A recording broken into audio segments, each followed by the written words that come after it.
কাহিনী শুরু হয় দ্বিতীয় বিশ্বযুদ্ধের সময়, যেখানে আমরা এক অজানা দ্বীপ দেখতে পাই। আমেরিকান সৈনিক ক্লার্ক মৃত্যুর মুখ থেকে পালিয়ে একটি বোর্ডে করে অনেক দিন ভাসছিল। ক্লার্ক কোনোভাবে জার্মানি সেনাদের থেকে নিজেকে বাঁচিয়ে এখানে চলে আসে।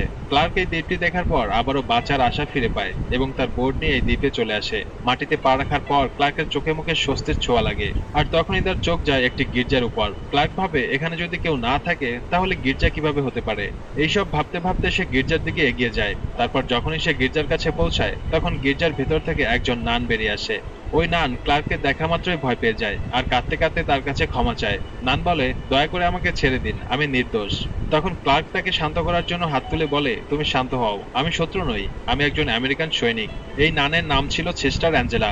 ভেতরে গিয়ে অ্যাঞ্জেলা ক্লার্কের সাথে তার কাহিনী বলতে শুরু করে। সে বলে, আমরা কয়েকজন সিস্টার এই দ্বীপে এসেছিলাম মানুষদের ধর্মীয় জ্ঞান দিতে, কিন্তু আমরা এখানে আসা মাত্রই জার্মানির সেনারা আমাদের বন্দী করে রাখে। তারা আমাদের অন্য কোথাও পাঠিয়ে দিয়েছিল।